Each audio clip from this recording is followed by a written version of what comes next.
Buenos días, queridos y queridas estudiantes de tercero medio. Vamos a comenzar con el video de retroalimentación de la ficha número 8 que corresponde al rol del ciudadano en un sistema democrático. Les habla la profesora Marlene. Esta ficha está hecha para tercero medio y el objetivo que nos convoca hoy es poder comprender el rol del ciudadano dentro de un sistema democrático, es decir, que ustedes puedan entender cuál es el rol dentro que presentamos cada uno de nosotros dentro de un sistema democrático, perdón. La primera pregunta dice, ¿cuál es el rol del ciudadano dentro de un sistema democrático? Es una pregunta que busca unar el contenido de la ficha y que por eso el signo de pregunta es como la reflexión final. ¿Qué nos lleva a esto? La respuesta modelo es, dentro de los sistemas democráticos actuales, es necesario comprender que el rol del ciudadano no se centra exclusivamente al derecho de poder elegir o participar en un sistema representativo. Es decir, no se centra en el acto de votar o de poder participar y que me elijan a mí dentro de esas votaciones, sino que también se amplía hacia un proceso de participación activa y directa en todos los procesos democratizadores que viva el Estado. Estar informado, comprender y analizar la realidad social en la que vivimos resulta súper pertinente para los ciudadanos del siglo XXI. Es más, un ciudadano del siglo XXI desinformado es un ciudadano que no está ejerciendo su derecho a participar. Es por ello que el rol del ciudadano se relaciona directamente con este concepto de participación activa y por una lucha constante por el cumplimiento y la aplicación de los derechos. La pregunta número 2 plantea ¿por qué hablamos de una ciudadanía global? Esta pregunta ya es un poco más amplia y hace relación al proceso de globalización. Hace unos 20, 30 años que ya la globalización se insertó dentro de la sociedad y significa, en palabras simples, la interconexión en distintos aspectos del mundo en su totalidad y está paralelamente relacionada con el desarrollo de las tecnologías de la comunicación. Esto ha significado que las barreras que limitaban el contacto entre las personas de diferentes partes del mundo se han ido dispersando y por ello hoy en día existe un contacto en tiempo real. ¿Qué quiere decir esto? Cuando se formaron los estados en el siglo XVI, el estado chileno en el siglo XIX, el contacto entre un territorio y otro era muy limitado, era muy extenso y era muy complicado. ¿Qué significa esto?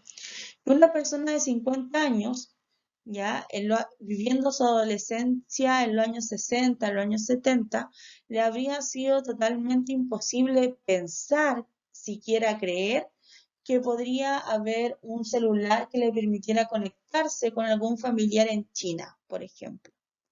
Pero hoy día los jóvenes, los niños que nacen en el siglo XXI, vienen con ese chip ya incorporado porque desde los primeros momentos la conectividad es parte de nuestras vidas, ¿ya? Por lo tanto, esa conectividad tiene relación con la globalización y eso ha provocado diferentes cambios a nivel mundial, ¿ya? Ha provocado cambios en las culturas, en las costumbres, en las formas de vida, ¿ya? Porque se van mezclando unos con otros. Por otro lado, la ciudadanía global apela a problemas que se han ido desarrollando en el tiempo, producto de la globalización, pero que nos afectan de forma transversal como ciudadanos del mundo. ¿Qué significa esto? Que son problemas que estemos en cualquier lugar del mundo, nos van a llegar a afectar igual. Estos problemas son, por ejemplo, el calentamiento global, la pérdida de los ecosistemas, las guerras producidas por distintos productos clave en la economía, como es el petróleo, y el desarrollo de las empresas transnacionales que de cierta forma van quitando soberanía a los estados. Por lo tanto, nos exigen, como ciudadanos del mundo, crear mecanismos que nos permitan preservar el mundo como lo conocemos y también nosotros, de cierta forma, poder seguir viviendo en él. Como muestra la imagen, hoy día es muy necesaria la educación para una ciudadanía global. Debemos aprender a conocer, debemos aprender a hacer, debemos aprender a ser persona y para poder así aprender a vivir juntos. Necesitamos una educación que nos guíe a una ciudadanía global, ya con dignidad, con participación, con retos, con pertenencia. La pregunta número 3 dice que generes un argumento en relación a la siguiente postulado. Si el ciudadano participa de forma activa, ¿solo se va a votar en las elecciones? Y ahí recordemos que la argumentación a partir de la postura es personal. Usted decide si está a favor o si está en contra de dicha frase. Y lo importante es cómo usted respalde, cómo usted argumente su postura. Dice, ver el voto como la única forma de participación en una democracia es tener una mirada reduccionista de la misma. Sin duda, tener gobiernos representativos es importante para el equilibrio de poder, pero hoy las democracias abarcan muchos más espacios. El poder participar de forma activa es poder expresarse sobre los temas que afectan al país, tener una mirada crítica de la realidad con el fin de ir perfeccionándola. Es ir borrando las barreras de la exclusión. Y cito, la participación ciudadana se refleja en la lucha por la aplicación real de los derechos. Cuando se discute que las AFP o los sistemas educativos sean más inclusivos, eso es ser activo en las democracias actuales. Este argumento establece que no solo con votar estoy teniendo una participación activa, sino que existen otras formas, ¿ya? Y cuando dice la cita, la participación ciudadana se refleja en la lucha por la aplicación real de los derechos, nos está diciendo que, como vimos en fichas anteriores, dentro de Chile existen derechos constitucionales. Y si lo llevamos al ejemplo de la AFP, está el derecho a la seguridad social, es decir, de crear un mecanismo que permita asegurar una vida digna en la vejez. ¿Cuál es el problema de la AFP? Vemos a diario que cientos de abuelitos y abuelitas viven con pensiones precarias que no les permiten tener una vejez digna. ¿Ya? Cuando las personas salen a protestar y salen a exigir un cambio del sistema previsional, están teniendo una participación activa porque están permitiendo que la aplicación del derecho sea real, o sea, que sea una verdadera vejez digna y no una vejez llena de precariedades.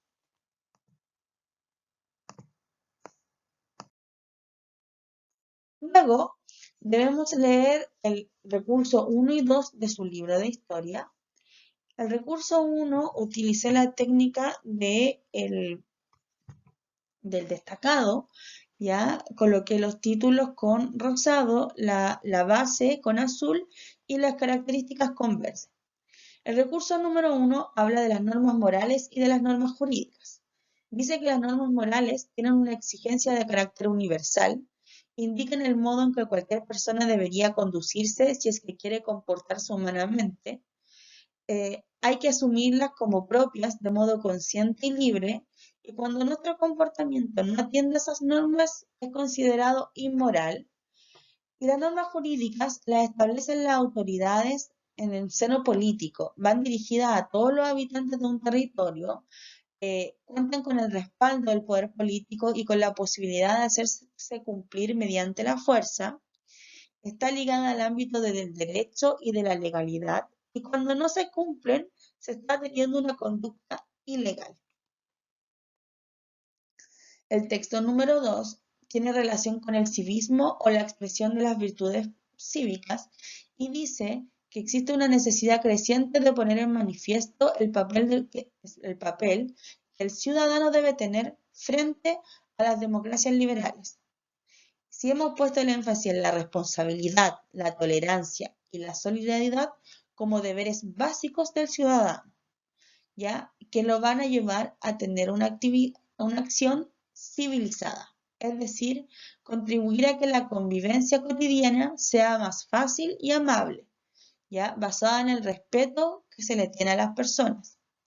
A partir de la frase que lo sintetiza y que dice, no hagas a los demás lo que no quieras que te hagan, o sea, que te hicieran, perdón, a ti. ¿Cuál es la relación? Ambos documentos hablan del comportamiento que deben tener los ciudadanos dentro de sus comunidades. Sostienen que esos comportamientos son normados intrínsecamente por la sociedad, pero también por las constituciones y leyes a través de una forma complementaria que da vida a la civilidad. ¿Qué significa eso? ¿Ya? Cuando hablamos de moralidad o de morales, estamos hablando de que son universales porque son patrones que se han ido desarrollando naturalmente dentro de las sociedades. Todos sabemos que mentir es algo inmoral o daña nuestra moral porque no es bueno. No necesito necesariamente que exista una ley para que me prohíba mi mentir, porque debería estar de forma interna dentro de mí, ¿ya? No así robar. Por lo tanto, la norma jurídica va ligada a acciones que tienen el respaldo político y que ayudan al comportamiento dentro de las civilizaciones. Dice, el documento 1 hace distinción sobre las normas morales que son universales y que hablan de ciertos patrones de comportamiento social compartidos por la sociedad mundial y de las normas jurídicas que son impuestas por el modelo político en cada territorio de Estado. Como decía, mentir en cualquier parte del mundo va a estar mal. Robar va a depender, ya, o sea, la sanción va a depender de la política que establezca cada Estado en su territorio. Y el documento número 2 habla de ciertos valores que en la actualidad se apremian a la buena calidad del ciudadano con temas como por ejemplo la tolerancia, el respeto, la solidaridad. Luego dice, escribe un breve relato que ejemplifica una situación en la que se pongan en práctica una virtud ciudadana. Y ahí usted puede crear el relato de lo que usted estime conveniente. El único punto que tiene que centrarse es que hable de una virtud ciudadana. Mi relato es el siguiente. Andrés es un adolescente de 16 años que día a día se cuestiona los problemas que está presentando el mundo a diario por la indolencia de unos pocos. Es un joven bastante sensible y eso muchas veces ha sido motivo de burla entre sus pares. Sin embargo, a él no le interesa, ya que siente que existen problemas más profundos en la sociedad. Este año, en el colegio llegó un alumno nuevo y se transformó en su mejor amigo. Su nombre era Carlos y compartían preocupaciones en común. Un día fueron a caminar por la playa de Llolleo y les asombró lo sucia que se encontraba. Sintieron que debían hacer algo y al día siguiente volvieron, pero con bolsas y comenzaron a limpiarla. Querían volver a utilizar ese espacio público que es de todos. Con los días, otras personas que los observaban a los dos jóvenes comenzaron a imitar su iniciativa. Gracias a Andrés y Carlos, muchos niños disfrutan de la playa de Llolleo, las familias van de paseo y pasan hermosas tardes junto al mar. Eh, Al momento de crear un relato en el cual hable de una virtud ciudadana, pensé primero en mi comunidad, ¿ya? En donde yo vivo, en la ciudad que yo vivo, con quienes comparto, y de ahí empecé a ver eh, acciones que dentro de la comunidad en la que yo vivo considero que son importantes y que son rescatables, y me acordé de la búsqueda por la recuperación de la playa de Llolleo y que durante este verano del 2020 muchas familias, gracias a esa recuperación, gracias a esa limpieza, gracias a esa protección, compartieron muchas tardes ahí, no necesariamente bañándose en la playa, pero sí como un paseo familiar. Eso es ser un ciudadano activo. La pregunta número 5 dice, ¿por qué existen diferentes tipos de democracias y qué se puede hacer para revertir tal situación? Y como lo muestra esta imagen, a pesar de que la mayoría de los países del mundo elige el modelo democrático, no todos los países tienen los mismos niveles de democracia porque no todos los países tienen las mismas condiciones para desarrollar una democracia. Dice, a pesar de que la mayoría de los países del mundo presentan sistemas democráticos, las condiciones en que se gestan, en que se crean estos sistemas, no son siempre iguales. Aún existen barreras económicas, culturales, sociales, entre otras, por lo cual no todos avanzan al mismo ritmo. Una de las formas en que se puede revertir esta situación es que la economía mundo integre un apoyo social equitativo con el fin de que la brecha económica, y que implica una brecha social al mismo tiempo, disminuya entre los países desarrollados y subdesarrollados. De esta forma se podrían generar mejores políticas públicas que sean beneficiosas para la mayoría de la población mundial y por consiguiente para mejorar los sistemas democráticos. Ejemplo de ello, Chile es un país democrático, pero no podemos comparar el nivel de nuestra democracia con las democracias que existen en Alemania, en Francia, por ejemplo. ¿Por qué? Porque no poseemos los mismos recursos y no tenemos las mismas oportunidades. Como decía el otro día la primer ministra alemana, Merkel, decía, el problema de Chile es que nadie quiere pagar. ¿Ya? Que ningún empresario quiere pagar. Entonces, ahí hay una distinción. Cuando vemos que, por ejemplo, Francia es un es un gobierno hoy día de derecha, aún así genera una gran cantidad de beneficios sociales porque el concepto de democracia es distinto. Es un concepto también relacionado con un bienestar social para toda la población y no para un grupo pequeño. Por lo tanto, a lo que se tiene que apelar es a disminuir la brecha económica, porque si se disminuye la brecha económica, se va a disminuir automáticamente la brecha social, porque todos van a tener muchas más oportunidades. La pregunta número 6 dice, argumenta, ¿por qué es necesaria una democracia inclusiva? Y voy a comenzar primero por las imágenes. En la imagen de la parte superior derecha se ve a un grupo de amigos sacándose una selfie y dentro de ese grupo de amigos hay una niña que está en una silla de ruedas. Ese es un tipo de inclusión, ¿ya? En el sentido de que todas las personas, independiente de los problemas que tengamos o de alguna enfermedad que tengamos o de algo que nos limite, debemos tener el derecho de poder compartir y de poder desarrollarnos como queramos, ¿ya? O sea, que un grupo de amigos tenga una amiga en silla de ruedas es que ellos tienen la mentalidad para poder incorporarla en todas sus actividades y acciones y pensar y repensar para que ella pueda participar. Y la imagen de abajo, que muestra un hombre y una mujer equilibrados bajo esta libra, eh, habla de buscar que el rol y la participación del hombre ¿ya? Se iguale con el de la mujer, que no tengan muchas más oportunidades los hombres y las mujeres nos encontremos en una cierta desventaja, sino que podamos optar a las mismas cosas por iguales. Y eso también nos lleva a una democracia más inclusiva, que el trato hacia el hombre y hacia la mujer sea un trato igualitario, no segmentado ni segregado. Por eso dice, los sistemas democráticos tienen la obligación moral de establecer dentro de sus principios la inclusión. Cuando hablamos de conceptos como libertad, igualdad o fraternidad, debemos al mismo tiempo hablar de los mecanismos para su real aplicación y que estos sean para todos los ciudadanos con las mismas opciones y oportunidades. No sirve decir que somos un país libre cuando la libertad no tiene las mismas opciones para todos.